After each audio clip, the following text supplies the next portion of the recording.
Le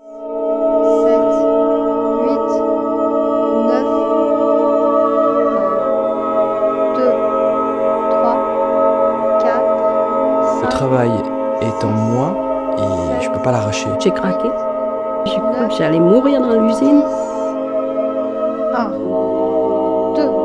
L'homme, il s'adapte à n'importe quoi quand il est condamné. C'est étonnant, non? Je dirais c'est un ciment le travail, c'est un ciment de l'être humain. Moi, je préfère quand il y a une palle. 4, Voilà, quoi. 5, Des fois, je suis ailleurs. 3, Bah ouais, c'est mes mains qui travaillent toutes seules en fait. Non, non, vous ne créez pas ici. 1, Vous améliorez peut-être, mais vous ne créez pas, non. 3, 4, Tapote, c'est bon, il y a le rythme.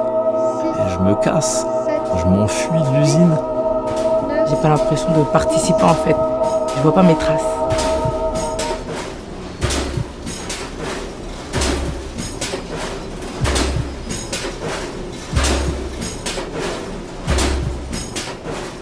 On verra après avec Sébastien pourquoi ce film, et du coup j'ai pas mal de questions sur finalement quel intérêt lui il a dans la vision du travail et pourquoi il a fait ce film-là.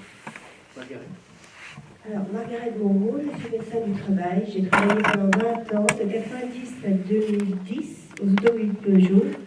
J'étais en ligne de montage. J'avais le secteur ligne de montage, mais je connais très bien aussi l'emboutissage. Depuis 2010, je travaille en service interentreprise et j'ai des sous-traitants de BSA qui sont dans l'emboutissage, en sachant que pour travailler comme sous-traitant de l'industrie automobile, il faut répondre au cahier des charges pour être éligible. Donc c'est la même chose. Donc pour ma part, je suis psychologue du travail, j'interviens dans le cadre d'un cabinet libéral à mon nom, et effectivement je suis tout un tas de personnes qui ne peuvent plus réaliser le travail comme ils le souhaitent et qui du coup sont en pleine souffrance vis-à-vis de celui-ci. Alors vous avez pu percevoir au travers de ce film quelques éléments de qu'est-ce qu'on vient y faire dans le travail, qu'est-ce qu'on vient y chercher, qu'est-ce qu'on y attend du travail. Et moi j'ai envie de dire à Sébastien, du coup, Jousse, pourquoi s'intéresser au monde du travail, hein? Dans le cinéma, il y a tellement de choses à faire que du coup, se questionner sur le travail, le filmer et qu'est-ce qu'on vient finalement y faire, pourquoi s'intéresser au monde du travail et à ceux qui le font? Parce que c'est interdit. Parce que le monde du travail est interdit à toute image alternative à celle que produit elle-même l'entreprise. Voilà. Donc à partir du moment où on délimite des périmètres qui sont interdits au regard du reste de la société, on devient un endroit très intriguant pour des gens dont c'est le métier de faire des images. Et puis je pense qu'il y a quelque chose, parce que bon, c'est le troisième film qu'on fait sur le travail. On avait commencé par un film qui était sur un épisode de la Libération de Marseille où les entreprises sont reparties sous réquisition, sous l'impulsion de Raymond Aubrac, qui avait créé des comités de gestion parce que les ouvriers refusaient de repartir avec des patrons qui s'étaient trop commis dans la collaboration et qui voulaient faire redémarrer leur usine pour la reconstruction. Et donc ça a duré 3 ans et c'est une entreprise de co-gestion, en tout cas d'autogestion, qui a duré, qui a été très fructueuse. Donc ça c'est un épisode historique mais qui nous permettait de re-questionner la question du travail aujourd'hui. Puis les cheminots nous a fait rentrer vraiment dans le monde du travail. Et l'expérience des cheminots a bien montré que c'est compliqué de filmer dans le travail parce que quand la direction nationale a appris que depuis 3 ans on naviguait dans les services de la SNCF à l'occasion d'une résidence d'artistes du comité d'entreprise des cheminots PACA, ils ont tout fait pour essayer de nous interdire de tourner, ce qu'ils n'ont pas pu faire parce qu'il y a eu un rapport de force syndicale qui s'est créé autour de ça et qui fait qu'on a pu tourner. Là, ce sont des circonstances assez particulières dont on ne s'explique pas tout encore. C'est-à-dire que ce directeur, François Critic, nous a laissé tourner sans trop chercher à savoir qui on était, alors qu'on ne lui avait pas caché qui on était. Il avait tout à fait possibilité de voir cheminot, il ne l'a pas fait. Et ça s'est fait aussi par l'entremise de Nicolas Frise. Je pense que peut-être que l'usine est en train d'être démantelée aujourd'hui, Et donc je pense qu'il y avait quelque chose qui... non pas une... mais en tout cas il y avait moins d'enjeux. Je pense que ce film était totalement impossible sur une chaîne de montage de voitures. Parce que beaucoup trop... Et je dirais même tant mieux, parce que ce que je trouve formidable dans cette usine, c'est qu'on ne comprend pas ce qu'ils font. On ne sait pas à quoi servent ces pièces. Et ça nous dégage de quelque chose qui, à mon avis, nous empêche tous de regarder vraiment le travail en face. C'est d'éluder du travail ce qui produit, en fait. Si on vous avait montré une chaîne de montage automobile, au bout du compte, vous auriez vu ce qui est une icône du 20e, et malheureusement peut-être du début du 21e, c'est-à-dire une bagnole. Et cette voiture aurait coloré la question du travail d'une manière, sinon héroïque, en tout cas, elle aurait pu, même dans vos esprits, justifier le fait qu'on puisse emmener des gens dans telle situation. Voilà. Quand on élude le travail de ce qu'il a à produire, il devient beaucoup plus clair, beaucoup plus lisible, en fait. Mais c'est très difficile. C'est très difficile à parvenir à ça. Je ne sais pas, vous, dans la salle, pour ceux qui travaillent, qui peut me garantir que demain, si je viens avec une équipe de tournage, on nous laissera tourner en toute liberté. Je ne sais pas s'il y a beaucoup de personnes dans la salle dont la profession permet ça, à moins des artisans. Mais avant qu'on coule, oui, c'était possible. Voilà. Avant que la boîte disparaisse, voilà. Ça a été fait. Mais bon, voilà, on sent que, voilà, pourquoi filmer le travail? Parce que c'est interdit. Après, donc, du coup, il y a la question du sens que tu vois qu'au travers du film, dit sens, reconnaissance. Moi, j'aimerais bien avoir la vision de Margaret sur le film. Maintenant, qu'est-ce que, en tant que médecin du travail de PSA, vous y percevez, du coup, dans ce film? Alors, au-delà de la caricature des postes cadencés, je trouve quand même un point commun avec tous les métiers où on applique aujourd'hui des protocoles. Alors, les protocoles, ils ne sont pas que dans l'industrie, ils sont aussi dans les services, y compris dans les métiers dits intellectuels. Et dans le film, j'évoquerai une première notion qui va conditionner la définition du sens au travail. C'est comment lutter contre l'ennui. Du début jusqu'à la fin. J'aime bien être dans le vert, je n'aime pas être dans le rouge, c'est de ma faute, c'est parce que je suis comme ça, je suis une hyperactive. J'aime bien commencer le travail doucement, je vais boire un café, je vais parler avec des copines, etc. etc. Jusqu'à l'ouvrier qui aime la musique classique et qui évoque toutes les personnalités exceptionnelles au montage, à l'emboutissage. Nous sommes tous très particuliers. Mais il y a une chose qui est commune à beaucoup de métiers, c'est l'ennui. Je suis désolée de le dire comme ça, mais c'est très difficile d'avouer qu'on s'ennuie au travail. Même moi, je m'ennuie. Pas toujours, mais ça m'arrive de m'ennuyer. Ce n'est pas politiquement correct.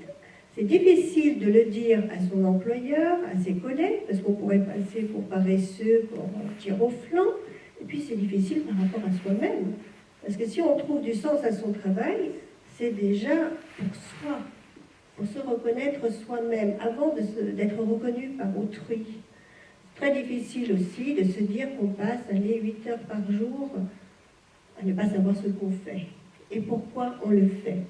Difficile de se dire qu'on n'est qu'un maillon dans une chaîne dans la société dont on ne connaît ni l'amour ni l'aval. Il y a un point très explicite dans nos métiers, c'est quand on demande aux gens « Qu'est-ce que vous faites ?» Alors les gens vont vous dire « Je suis ouvrier, je suis poseur, je suis monteur. » Poseur de quoi? Monteur de quoi? Je suis employé, je suis administratif. Oui, mais encore, qu'est-ce que vous faites? Très difficile pour les gens de décrire de A à Z ce qu'ils font. Pourquoi ils le font? Alors ils vont vous décrire des séquences, mais en dehors des métiers, je dirais comme infirmière, médecin, comptable, prof, instituteur, il y a peu de métiers qui évoquent tout de suite, je dirais, une foule d'images symboliques. Pour tous les autres, ce sont des séquences de leur métier. Alors quand on lutte contre l'ennui, je dirais que c'est très difficile de donner une définition claire du sens du travail. On donne le sens qu'on veut, qu'on peut donner, et avant tout, c'est la reconnaissance pour soi-même avant d'attendre la reconnaissance par quelqu'un d'autre. En même temps, j'ai envie de dire, on voit tout un tas de salariés qui, finalement, pour certains, se sentent presque comme des robots. Hein, on voit cet homme qui s'appelle De Jong, c'est ça, qui, du coup, lui, il faut que tout soit bien cadré, qu'il faut que les pièces, finalement, rentrent dans un certain sens, il faut qu'il y ait une certaine norme qui soit appliquée. Et grosso modo, il aime bien, et il dit au bout d'un moment, j'aime bien quelque chose comme finalement être un robot. De la même façon, une autre salariée évoque le fait qu'elle fasse la production, etc. Et que, en quelque sorte, elle s'imagine bien être comme un robot à faire la production, c'est important pour elle. Et voir, elle dépasse la production, ses mains font les choses toutes seules sans même qu'elle puisse finalement penser. Et un jour, elle revient, à un moment donné, elle est partie, puis là, elle revient. Et parallèlement à cette façon de concevoir son travail et de le faire, de le vivre au quotidien, on a une autre partie de la population salariée qui évoque une manière d'inventer le travail, une manière de le faire un peu à sa sauce, une manière de s'approprier un petit peu ces fameuses fiches de poste, etc., mais de les faire avec ce qu'ils sont, comme ils le sont, et ce qu'ils perçoivent comme important en termes de qualité de travail. Je ne sais pas si c'était l'angle voulu, Sébastien, vis-à-vis de ce film, mais je trouve qu'il met en avant une volonté pour chaque salarié d'y mettre quelque chose qui vient de soi, comme si finalement la pièce que l'on fabrique au travers d'une presse ou de l'usinage fait que c'est un peu une partie de soi. On est parti d'un principe un peu iconoclaste, c'est qu'on est parti à demander à des gens qui travaillent sur presse, sinon à la chaîne en tout cas, dans un système très protocolaire, très cadencé, qu'est-ce que tu crées dans ton travail? Parce qu'on avait cette arrière-pensée d'essayer de retrouver une sorte de socle commun, quelque chose qui dépasse la question des corporations et qui serait plutôt quelque chose de l'ordre de ce qui est l'inclination humaine à mettre quelque chose de soi dans son travail, à devenir sujet d'une part de son travail. Alors influencé par sans doute pas mal d'écrits, la question du travail prescrit et du fait que si on s'en tient qu'au travail prescrit, finalement les choses ne se font pas. Il faut, comme dit un des ouvriers, Antoine dit en tant qu'ouvrier, œuvrier, il met quelque chose de lui dans son travail et c'est ce qui fait que la pièce a une qualité particulière. C'est ça qu'on est allé chercher en fait, cette espèce de socle commun. Et y compris dans des endroits où on savait pertinemment que en fait cette place n'existe plus. De Jeanne fait partie de Jeanne qui prend les pièces, il n'y a plus de place. Même s'il dit j'invente comme une crêpe, hop, un truc, machin, on sent bien que très vite, il y a quelque chose qui devient impossible. Et je trouve que De Jeanne, même à un moment donné, on sent qu'il se bat avec les pièces, il est proche de la folie, De Jeanne, mis dans cette situation-là.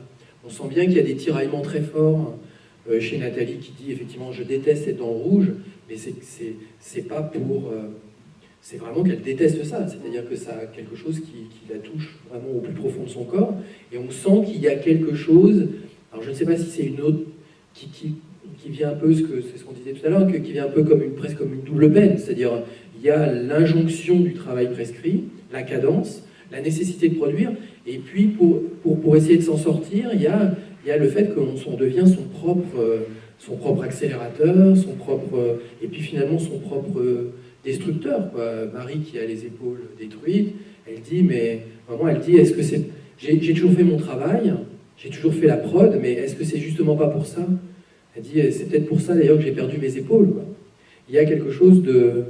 Donc c'est... Ce qu'on voulait toucher, c'était ça, c'était cette revendication légitime qu'on peut tous avoir à exister dans le travail, et puis finalement de montrer qu'à un moment donné, on peut continuer à exécuter des tâches prescrites, mais ça cesse d'être un travail, puisque vous cessez d'être dans ce travail, puisque ce travail vous recrache, en fait. Alors là, on vient à ce qui moi, j'avoue que je suis un farouche opposant à l'idée que l'humain puisse être une ressource dans l'entreprise. Pour moi, les ressources humaines, c'est quelque chose qui signe l'arrêt de mort de l'humanité dans le travail, puisqu'on ne peut pas justifier que l'homme soit une ressource dans le travail. L'homme est le début et la fin du travail.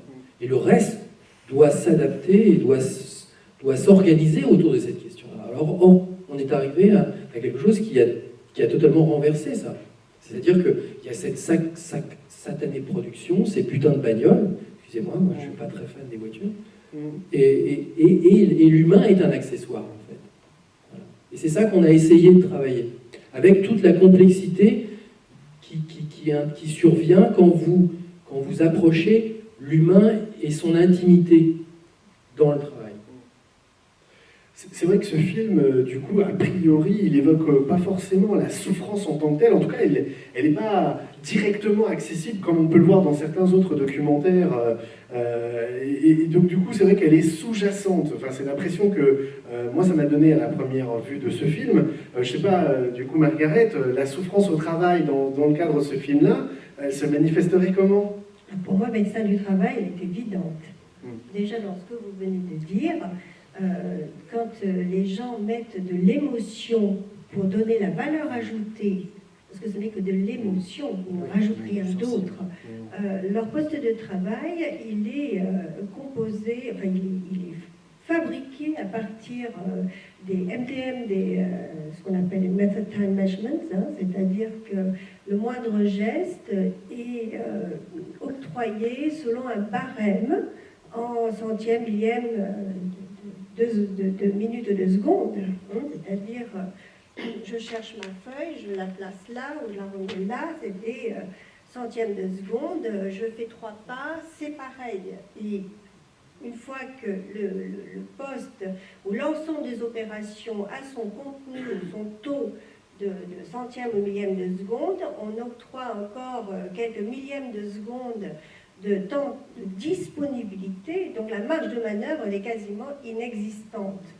Donc la valeur ajoutée dont vous parlez, ça vient de l'émotion des gens. D'ailleurs, les gens le disent, c'est peut-être dans la tête, ou ce n'est que dans la tête. Ils ont bien compris intuitivement qu'ils n'ont pas d'autre marge de manœuvre.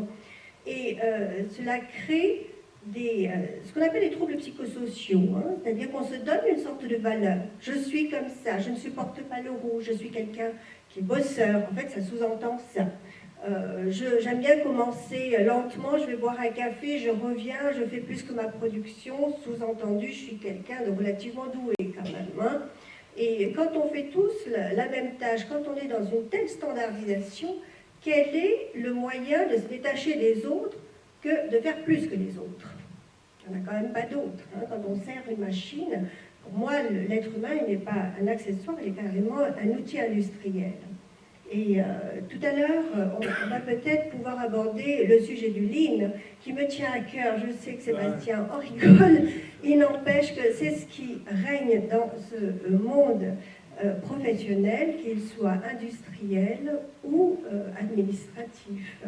Et c'est très important de le comprendre. Je vous donne un exemple. Les personnes qui vont faire plus que la production, ils participent sans qu'ils le veuillent à augmenter les standards d'année en année qui seront exigés des autres. C'est-à-dire que dans ces usines, on va faire la chasse au gaspillage. Si pendant que la fenêtre est fermée, le salarié peut faire de la soudure pour augmenter, prendre de l'avance, eh bien ça sera appliqué dans les différents chantiers participatifs, c'est-à-dire on va faire des chantiers participatifs, on va réunir plusieurs personnes, dans des groupes de 10-15 personnes, et on va dire, donnez vos impressions, donnez-nous les bonnes idées pour qu'on améliore la production, les conditions de travail.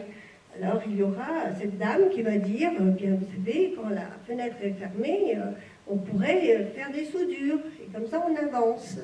Et ainsi de suite, on va augmenter les exigences. C'est comme ça qu'on fait les augmentations de production, en chassant le temps, le volume, les espaces de gaspillage.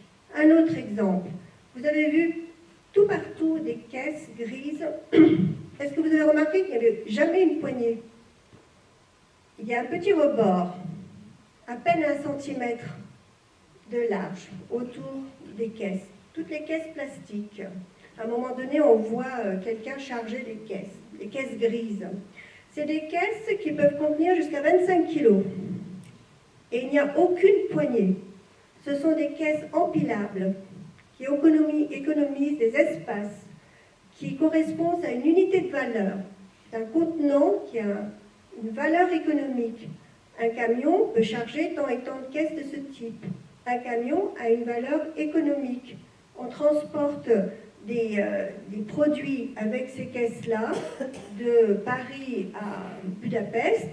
Eh bien, pour le trajet, ça a une valeur économique. Ça se traduit toujours par une valeur économique.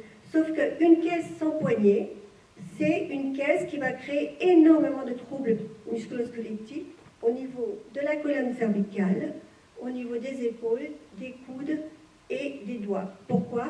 Parce qu'on va la porter comme ça, sur le bout des doigts. Alors, on n'a pas besoin d'être matheux pour comprendre que 25 kg répartis sur 4 fois, même pas 1 cm², ça fait une énorme pression. Voilà. Donc ça, c'est déjà un premier point. Je dirais encore un deuxième point. En 1h40, j'ai entendu douleur des épaules, 2 fois douleur du dos, 2 fois le mot santé, 1 fois le mot sécurité sociale. Ça fait peu pour 1h40. Et pourtant, si vous avez vu le nombre de gestes, à un moment donné, une des premières dames disait qu'elle faisait, je crois, 934 pièces le matin.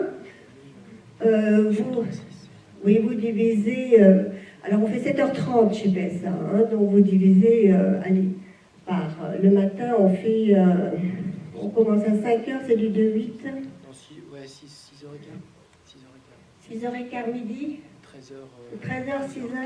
Et puis après 13h15, 21h15. Bon, j'ai fait à peu près le calcul, mais ça correspond un peu au geste complexe que j'ai vu au montage.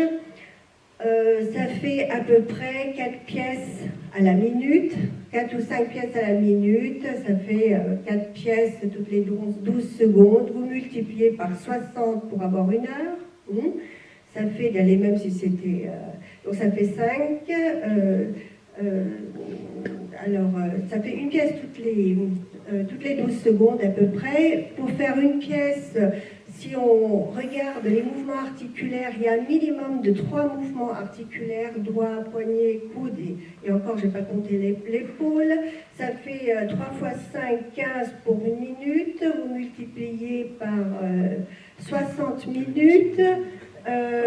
Du coup, ça fait fait 600 pendant 1 heure, etc. Pendant une journée, ça fait quoi? Ça fait effet de cisaillement, chaleur, rupture tendineuse. Industrie automobile, 3e place nationale pour les troubles musculo-squelettiques en 2009-2010.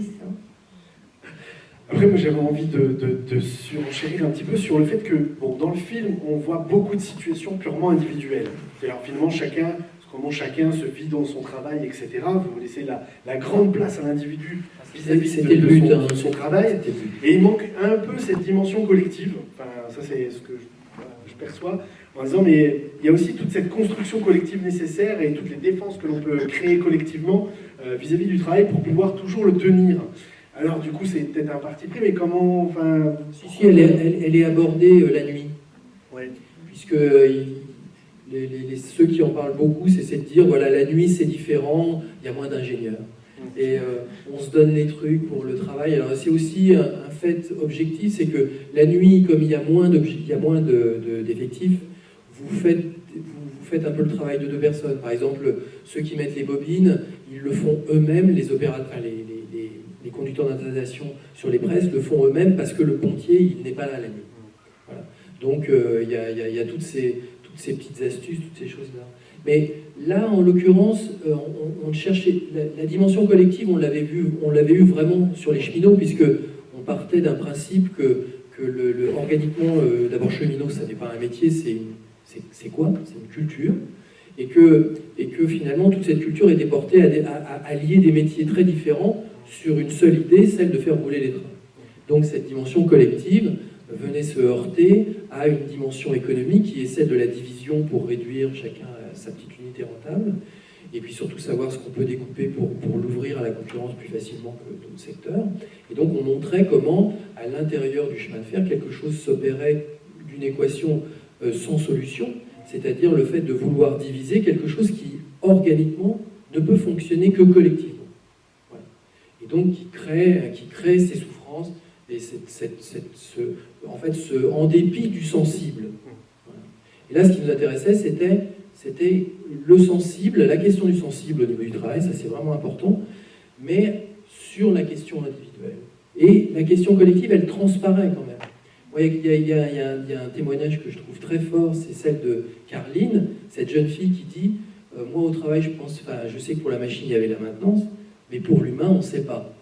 Et puis elle raconte comment elle a vu arriver les gens d'autres usines qui fermaient, et puis finalement elle a le sentiment qu'il y a quelque chose qui l'a soudée à son équipe.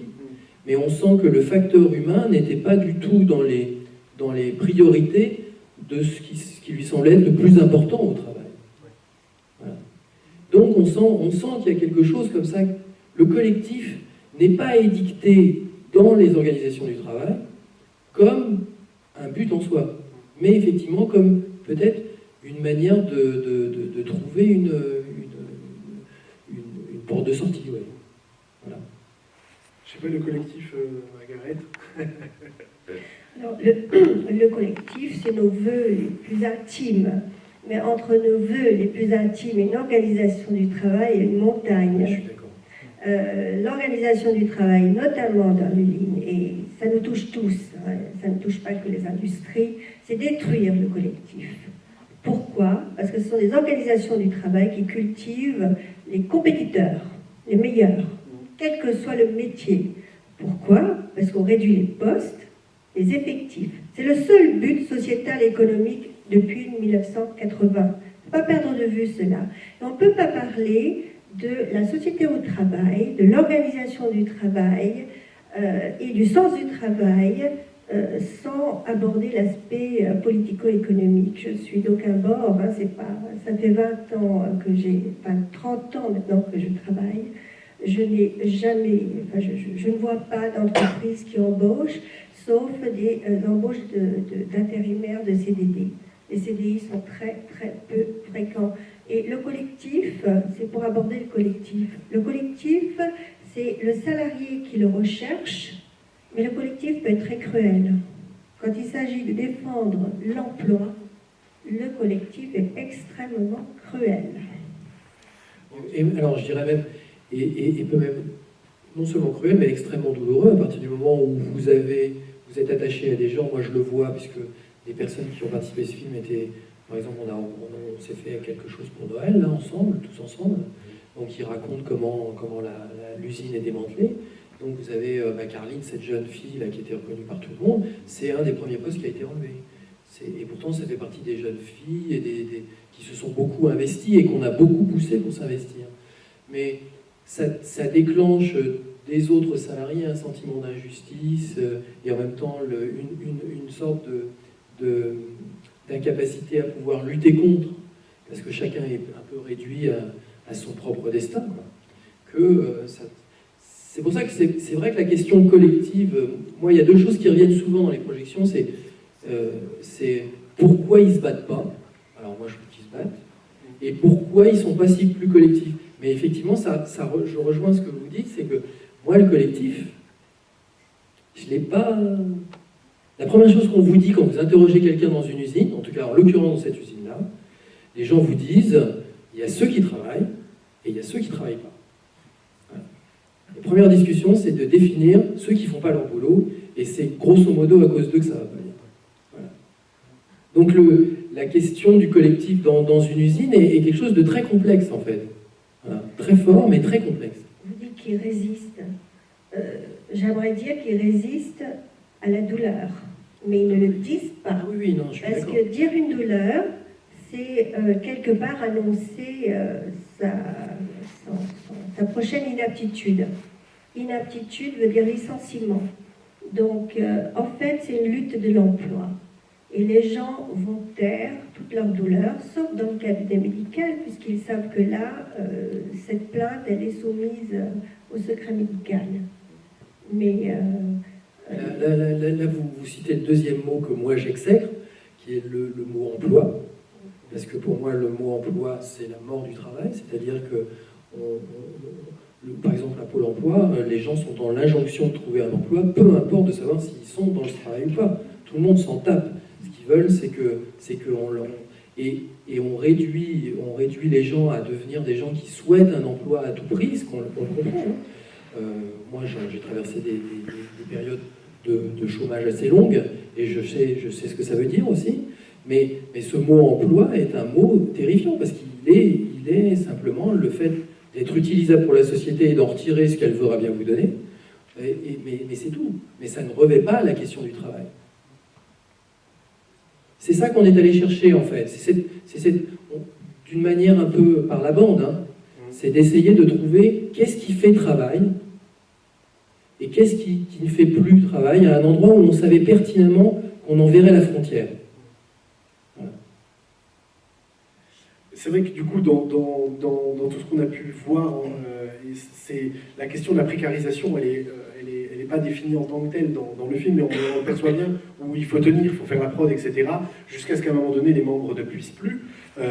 C'est vrai que Christophe Dejour évoquait bien effectivement les limites un peu de la société avec la précarisation, la qualité totale étant le deuxième élément, et l'individualisation des performances, et donc du coup c'est la division finalement des hommes au sein finalement des entreprises qui génèrent tout ce mal-être. C'est vrai que c'est pas totalement perceptible dans ce film-là. On essaye d'y trouver à la fois du sens et donc une certaine aussi reconnaissance dans le travail. C'est ce qui me semble finalement important, et c'est les éléments positifs que j'y trouve. Mais ce qui est important, c'est que en fait, c'est ce que vous trouvez dans le travail vivant, en fait, parce que ce qui est intéressant, c'est de mettre en évidence les tensions, où se situent les tensions, mais pas forcément où se situent les ruptures. On n'en est pas encore là, mais on n'est pas loin. Après, on va demander un peu s'il y a des questions dans la salle, du coup. Sébastien, oui. Je voudrais juste apporter un point. Le travail, vous parlez de travail, vous parlez d'emploi. Le travail, vous parlez du sens du travail à titre individuel. Moi, je poserais plutôt la notion. Alors d'abord, oui, mais le travail pour moi, ça vient encore du mot trépagnol, mais c'est encore une torture, c'est-à-dire c'est une contrainte. Mais le travail, quel est le produit, quelle est la signification du produit du travail de chacun de nous? À quoi ça sert? Tant qu'on n'a pas la réponse à cette question, je saurais difficilement donner un sens au travail, pour qui que ce soit. Je pense que l'investissement sensible qu'on met dans son travail, le sens de ce qu'on produit, a une influence. Mais pas seulement, ça n'est pas uniquement ça, en tout cas. Parce que, et c'est pour ça qu'on le rattache finalement à la question artistique, c'est que ce que fait Nicolas Fries n'a pas forcément comme vertu tout de suite de produire quelque chose, mais plutôt de produire un questionnement, quelque chose qu'on investit. C'est comme la pièce, il ne voit pas tout de suite comment il a fait, il est dans la matière, et c'est ce processus-là qui fait travail, pas tant la pièce qui produit. C'est ça qu'on a essayé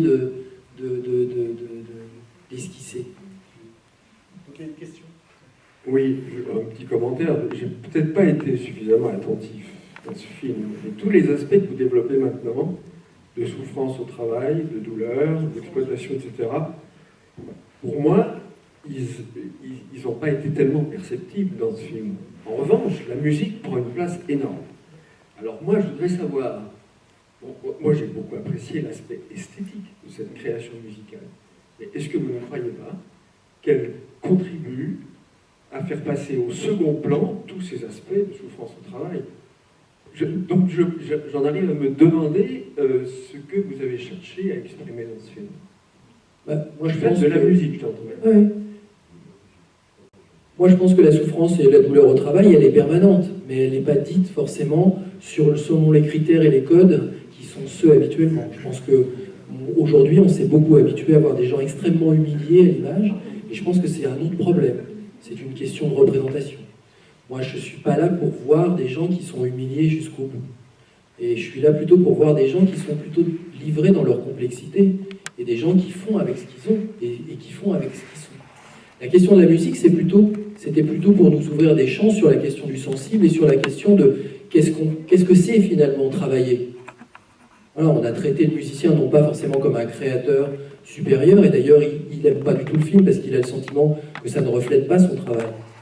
Parce qu'il a le sentiment que les choses sont ailleurs. Et cet ailleurs, voilà, Nous, ce qui nous a intéressé, c'était finalement le mystère de sa démarche et de faire que, finalement, le travail ne commence pas non seulement quand on commence à produire quelque chose, mais quand on se met au travail. Et que finalement, c'est quelque chose qu'on a un petit peu oublié.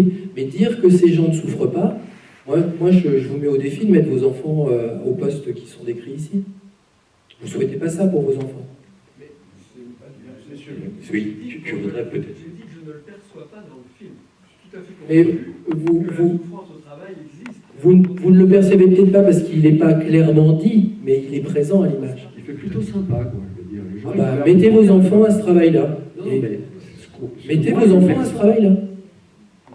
Est-ce que je voudrais prolonger un peu ce qui se dit? Oui. Parce que, évidemment, je suis assez globalement d'accord avec ce que vous dites, mais je partage l'avis de monsieur. Moi, je voudrais revenir au film. Oui. Et j'ai pas ressenti exactement, enfin, j'ai l'impression que ce que vous dites, qui est relativement convenu, même si on partage, même si c'est vrai, et qu'il faut le dire, je trouve le film extrêmement intéressant, il m'a touché, mais il ne dit pas ce que vous dites là. Et il dit quelque chose, je trouve, d'assez inhabituel, justement, sur le travail, qui en fait l'originalité du film, mais qui n'est pas du tout ce qu'on a l'habitude de voir, l'aliénation, enfin, la souffrance qui est là sur le pays. Ce que j'ai vu, et alors peut-être je suis allé dans une interprétation qui n'était pas celle que vous cherchiez, mais au contraire, parce que je me suis posé la question du rapport avec la musique, j'ai trouvé d'abord qu'il y avait une dimension, enfin ce regard humain, c'était le regard qui était porté sur ces gens-là. Il y avait une humanité extraordinaire, y compris, mais pas du tout dans le sens des pauvres victimes, où ils cherchaient à donner dans un sens où il y a peut-être peu d'espace, mais en tout cas, ils avaient besoin pour faire ça, de donner du sens, même au petit espace qu'on leur laissait. J'ai trouvé ça d'une grande beauté humaine, et j'ai trouvé ça, ce regard, qui est justement pas un regard extérieur, excusez-moi madame, mais qui n'est pas le regard qu'on entend habituellement dans les ouvriers exploités, finalement, pourquoi ils ne se révoltent pas? C'est pas ça qu'elle voulait dire.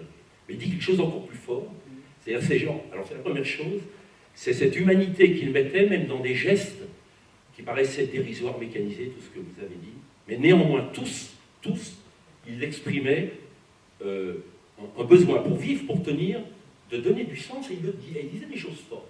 L'autre chose, c'est que je trouvais qu'il y avait un niveau de conscience, excusez-moi, d'expression, qui était assez extraordinaire, et qui ne faisait pas surfait. C'est-à-dire, j'ai pas l'impression, je ne connais pas le contexte, mais on ne nous donnait pas un discours convenu. Je le vois rarement à la télé, dans les reportages et autres. Les ouvriers, tels qu'on les voit, on a l'impression qu'ils ne parlent pas comme ça. Et ces gens-là qui sont dans des postes de chaîne, ils parlaient extrêmement bien, avec un langage extrêmement humain, extrêmement précis. Et je ne vois pas, je vois au contraire quelque chose qui nous apprend et qui est un peu inhabituel. Voilà. Alors, et je trouve, pour être pas trop long, parce que c'est effectivement la question de la création qui est là, parce que ce sont les mêmes. C'est pas l'objet du film, mais on voit néanmoins, et il me semble que c'est très fort, puisque c'est une création qui est faite à partir du travail sonore, dans lequel c'est une action culturelle, c'est une implication culturelle, c'est une expérience culturelle que vivent ces ouvriers. Donc voilà. Et je trouvais ça que c'était une belle idée, mais j'ai l'impression que vous ne le défendez pas, et qu'on est dans un film de type sociologique dans ce que vous racontez. Voilà, non, là vous touchez exactement ce qu'on a voulu faire. C'est pas ce que vous dites. Non. Là, on est parti sur des questions de difficulté du travail. Là, je vous dirais qu'on n'a pas beaucoup parlé cinéma. Donc voilà. Non, oui, tout ce qu'on a voulu, c'était rendre compte de cette parole incroyable qu'on a réussi à rapprocher et qu'on a essayé de construire au travers d'un film. Le film commence par quelque chose comme ça, de ce qu'on perçoit d'une usine au début, c'est-à-dire un espèce d'événement d'image et de son qui vous emporte, qui fait qu'on croit entendre de la musique, on voit des choses comme ça qui sont... Mais on a mis 2 ans et demi pour arriver à ce moment où, après le générique, vous avez le silence et vous avez quelqu'un qui vous parle vraiment. Voilà. Et parce qu'il nous semblait que cette parole n'était pas forcément audible de cette manière-là. Voilà. En fait, monsieur, du coup, ce que vous dites, c'est extrêmement vrai. Moi, pour donner un peu ma pratique dans le cadre du cabinet, il est clair que ce qui est dit dans ce film-là, avec les mots qui sont les leurs, c'est aussi ce qu'on peut percevoir. Alors, effectivement, ce n'est pas le discours a priori que les salariés pourraient avoir pour expliquer leur job, etc. Après, c'est la manière dont on les pousse à exprimer finalement ce qu'ils font dans le travail. Moi, je les vois, ils sont en pleine souffrance. Pour autant, on repart sur, en amont d'évoquer cette souffrance et ce pourquoi ils viennent finalement dans le cabinet. On fait tout ce qui est le cursus laborans, ça veut dire finalement l'histoire professionnelle. Et qu'est-ce qu'ils vont y chercher dans le travail? Qu'est-ce qui les éclate dans le cadre du travail? Et quand on arrive à cette dimension du plaisir réalisé dans le travail, on arrive à des expressions qui sont complètement similaires à ce qu'on vient d'entendre. Mais pour cela, il faut aller les pousser, les chercher, etc.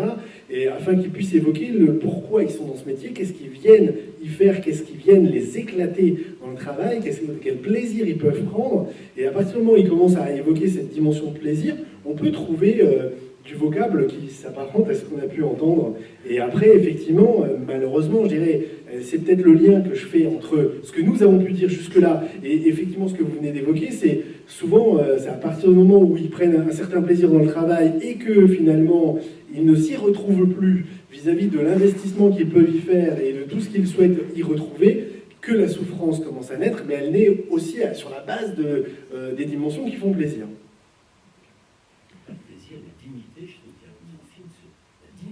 Oui. Sur l'humanité, quoi. Ouais, c'est ça qu'on est allé chercher. Oui, mais il y a aussi de ça.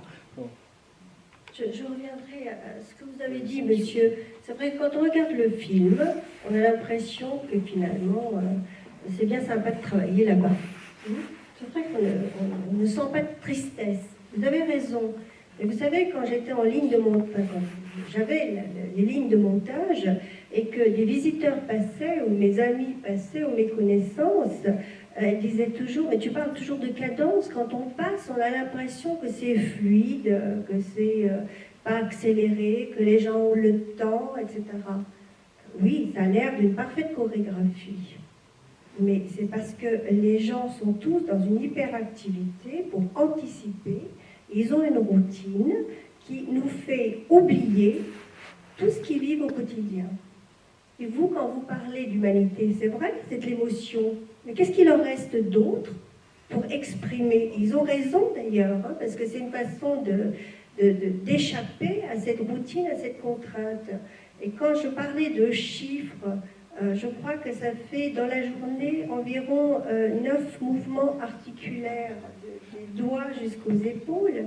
Imaginez les effets de cisaillement à cette fréquence, avec des produits simples, des matériaux, que ce soit métalliques, tissus ou autres, vous avez un effet d'échauffement, inflammation, rupture.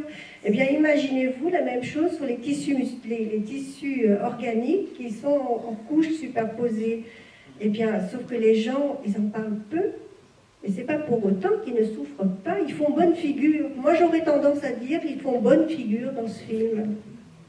Alors, Il y a un monsieur qui voulait... Il marche? Non, il marche pas. Il marche pas. Tant pis, c'est pas là. Tenez ici. Si, c'est bon. C'est vrai qu'il est rouge. Alors, oui.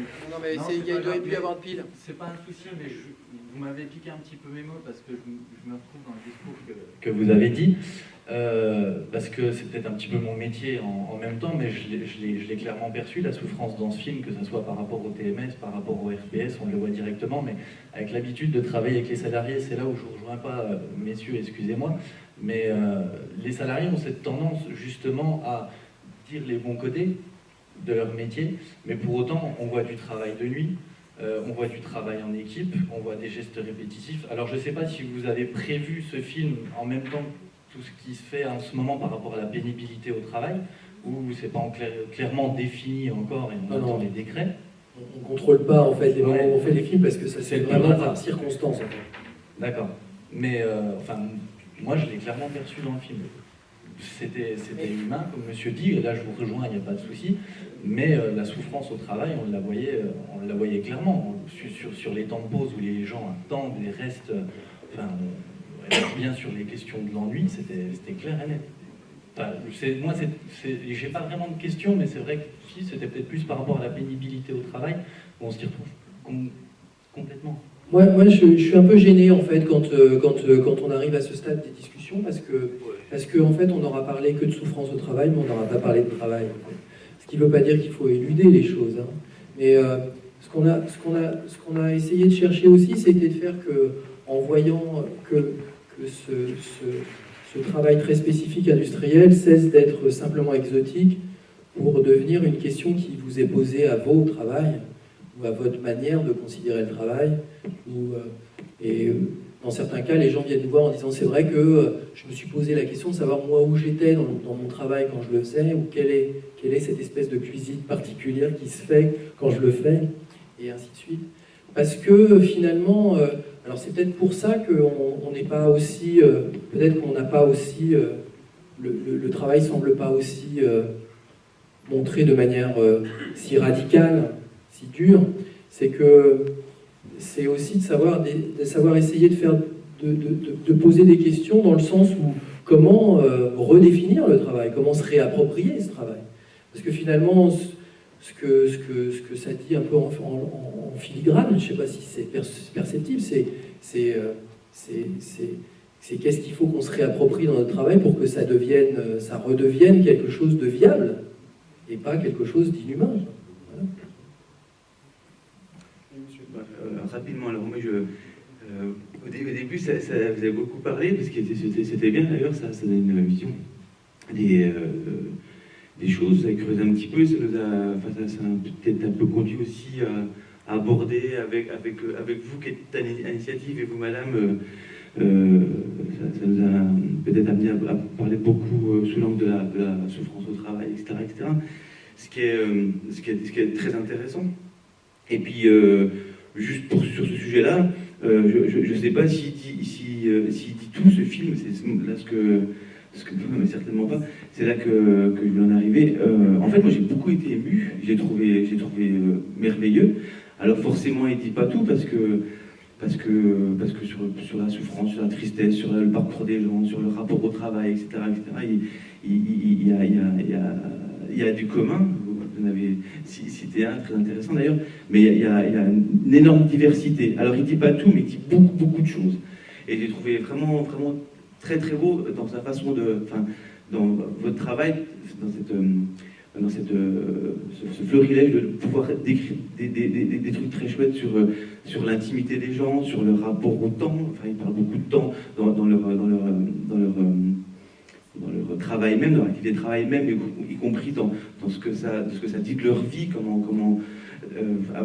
alors on pourrait aborder, en fonction de notre réalité, de notre expérience, on pourrait l'aborder de façon très multiple, mais vraiment il dit beaucoup de choses et c'est merveilleux. Moi ce que je retiens aussi,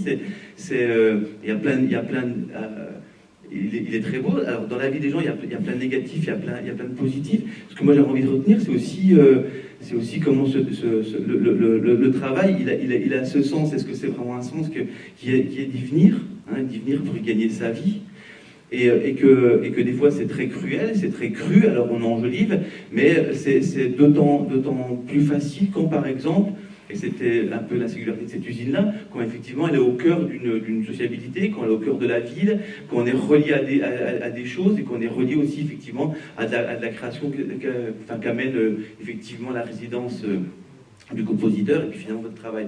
Donc voilà, je veux vous remercier parce que moi je trouve que ça ouvre des tonnes de portes et vraiment j'étais très très ému. Voilà. Peut-être le moment de dire comment on a procédé justement. C'est-à-dire que nous on considère que ce que vous avez vu, en tout cas surtout aussi ce que vous avez entendu, c'est pas uniquement des choses qu'on est allé chercher, c'est des choses qu'on a coproduit avec les gens. C'est-à-dire que quand vous passez 2 ans et demi à venir régulièrement et à discuter, les choses sédimentent petit à petit. Et donc on a fini par passer pour des réalisateurs un peu sans caméra, quoi, et ce qui crée un peu une attente. Et au moment de tourner, les gens savaient ce qu'on allait tourner et pourquoi on allait les tourner. Ils savaient pourquoi on allait tourner leur travail, dans quel sens, et ils savaient que le lendemain, on allait discuter de quelque chose de spécifique à leur travail. Par exemple, Nathalie, c'était le standard, Abdelaziz, c'était la pièce, où est-ce qu'il est quand il crée une pièce, et ainsi de suite, quoi. José Luis, on ne savait pas qu'il allait nous parler de Wagner, mais on savait qu'il y avait quelque chose de cette lutte comme ça, un peu ontologique, entre ce qu'il ressent vraiment et puis le travail qui ne fait que par obligation, en fait, et ainsi de suite. Et à aucun moment on s'est retranché derrière une autorisation de tournage. C'est-à-dire qu'on ne fait pas signer de décharge aux gens qu'on filme. On tient absolument à ce que les gens valident leur séquence. Et s'ils ne la valident pas, la séquence est enlevée, ou en tout cas modifiée en fonction de... Et personne n'a voulu enlever la séquence. Simplement, c'est Antoine qui, sur le fait qu'il parle de la sécurité sociale. C'est à ce moment-là. Il a voulu qu'on rajoute ça, parce qu'on s'arrêtait simplement en disant on n'a rien. Et il voulait qu'on développe plus les choses. Mais ça s'est fait que comme ça. Et pour finir, la systématique des gens, c'est de dire, c'est de reconnaître que les autres parlent très bien. Et effectivement, c'est une parole, moi je suis très, très impressionné de la qualité de ce qui est dit. Et les autres parlent très bien, mais eux-mêmes ne disaient que des conneries. Enfin, c'était vraiment, il y avait cette espèce de... Mais aucun n'a réfuté ce qui a été dit. Voilà. Il y a un point qu'on n'a pas abordé, qui me semble quand même très important. Il y en a plein, Oui. Margaret. Non, mais qui paraît quand même essentiel quand on parle de travail. Quand on parle de travail, on entend souvent qualification, compétence, et aujourd'hui, il y a le mot polyvalence. Quand je pense polyvalence, je pense polyvaleur. Et je dis toujours quelle valeur faut-il retenir, hein, ou alors polypode, hein, on a plusieurs pieds pour faire je ne sais pas quoi. Pour tenir debout. Pour tenir debout déjà, c'est déjà pas mal. Mais dans ce film, vous avez au début un outilleur. Un outilleur, c'est quelqu'un qui a une très grande qualification. Ça n'existe quasiment plus d'ailleurs. Je crois que la Suisse les phagocyte, hein, ils sont très bien payés là-bas. Et ici, les employeurs ont du mal à trouver des outilleurs. Les outilleurs sont devenus des conducteurs d'installation de commandes numériques. Donc, ils n'ont plus cette capacité ou cette qualification-là. Je crois que c'est important, quand on parle de sens du travail, de parler aussi de qualification ou alors d'expérience. Alors, je vais prendre les ouvriers qui sont aux presses et qui disent je sais à Louis si une pièce est bonne, si la machine marche ou pas. Après 15 ans, 20 ans d'expérience, de travail dans le bruit, je peux vous affirmer que quand ils passent auprès de nous avec leurs audiogrammes, ils ne sont plus en capacité d'entendre ces fameux bruits qu'ils évoquent. Donc c'est pas parce qu'ils entendent le bruit, c'est parce qu'ils sentent les vibrations, c'est parce qu'ils ont beaucoup d'autres indicateurs visuels, tactiles, organisationnels qui savent que la machine marche. Mais c'est plus tellement par les fréquences aiguës qui n'ont plus. D'ailleurs, ils portent en plus les protections auditives. Bon, je crois qu'à un moment donné, il faut qu'une soirée s'arrête. En tout cas, j'aimerais qu'il y ait des questions encore. Hein, du coup, c'est encore possible si quelqu'un souhaite, mais je n'ai pas vu de main levée. Alors, du coup, hein. Je vous remercie beaucoup du coup, oui. Moi, je vais rajouter une chose quand même. Ah, bon, mais tu t'arrêtes plus aussi. Oui, voilà, c'est ça. Je suis venu vous voir, donc je suis content de vous voir. Non, c'est de dire que, en fait, notre obsession avec Luc, c'est de savoir si les films sont des films pessimistes ou optimistes. Parce qu'on n'a pas la réponse. C'est vrai qu'on se pose la question si ce film donne quelque chose qui paradoxalement, qui malgré la difficulté de ce qu'il montre, est quelque chose qui pourrait permettre d'être optimiste. Moi, en tout cas, c'est un peu ce que je ressens. Dans le sens de quelque chose qui dépasse le corporatisme pour devenir quelque chose qu'on peut défendre collectivement. C'est-à-dire ce droit à exister dans son travail, cette sensibilité, cette revendication collective. Voilà. Et puis la deuxième chose que je voulais vous dire, c'est qu'il semblerait qu'on ait trouvé le sujet du prochain. C'est-à-dire que je pense qu'on va aller faire un film avec les salariés de Fralib qui ont repris leur usine à Gémenos, près de Marseille, pour faire, parce que la question spécifique du travail, non pas créé, mais récupéré, à créer chez eux, en discutant avec eux, à créer quelque chose, vraiment un avant et un après. Et un après que la lutte n'a fait que séparer, puisque ils ne se sont pas retrouvés forcément dans la lutte, c'est maintenant qu'il va falloir qu'ils se retrouvent en faisant marcher leur usine et en montrant qu'ils ont effectivement récupéré leur travail. Et voilà, sur une note optimiste, c'est-à-dire qu'il y a la possibilité de récupérer tout ça. Voilà. Peut-être qu'on pourra faire une soirée débat sur l'entreprise libérée à ce moment-là. Ça pourrait être une bonne idée. Récupérer. Et donc du coup, merci à vous. C'est vrai qu'on a fait un parti pris d'être un petit peu décalé, mais parce qu'en échangeant avec Sébastien, il disait, bon, c'est vrai que les gens ne perçoivent pas toujours cette souffrance. Alors du coup, c'est vrai que j'ai peut-être un peu aussi orienté. Tu disais que la souffrance n'était pas toujours perceptible par tout le monde, et que du coup, je me suis dit, on va faire un peu le truc. Je crois que y a... Nous, en tant que cinéastes, on pose aussi une question, c'est aujourd'hui, qu'est-ce qu'est la représentation ? Si on est là aujourd'hui dans une salle de cinéma, c'est parce que aussi on ne peut pas être ailleurs, puisqu'on a adopté un langage qui n'entre plus dans, pour ne pas la nommer, la télévision. Mais moi, je pense aujourd'hui qu'il y a des films qui, sincèrement, me montrent des gens à ce point humiliés que j'arrête le film et je vais me pioter pour penser à autre chose. Voilà. Et que je pense que ça, on est rentré dans un mécanisme du toujours plus parce qu'on bouge de moins en moins et qui semblerait qu'il faut retrouver l'image de plus, l'enfant, le visage dans le sable mort sur une plage grecque, toutes ces choses-là, et tout ça me terrifie complètement. Parce que je pense qu'effectivement, il y a un moment où on n'est plus en mesure de voir. Moi, c'est vrai que c'est pour ça que je réagis peut-être de manière un peu trop spontanée, mais quand on dit, moi, je ne veux pas que mes gamins fassent ce boulot-là. Voilà, point. Donc je ne vois pas ce qu'il y a d'édulcoré et de sympathique dans ce que l'on voit là. C'est un boulot, ça. Hein ? On ne peut pas appeler ça un boulot. On ne peut pas appeler ça un boulot. Parce que moi, j'ai l'impression, à un moment donné, d'être dans un film de Terminator où les machines ont pris le pouvoir sur l'humain. Je pense qu'on s'est habitué à... Il y a quelque chose dans la représentation du travail qui doit être re-questionné, et à partir du travail vivant et du travail même. Mais re-questionner, ça ne veut pas dire de lui trouver tout de suite, de décider si oui ou non c'est bien ou c'est pas bien, mais en tout cas déjà de le re-questionner. Voilà. C'est le sens de notre travail avec lui. Et on continue. Merci beaucoup en tout cas. Oui, merci à vous. Alors du coup, je vais aussi essayer d'apprendre en même temps qu'on faisait ce débat-là, c'est la question de l'animation, et c'est franchement pas un travail facile aussi. Donc désolé pour... voilà, c'était pas si simple pour moi en tout cas. Merci à vous, merci de votre écoute, merci.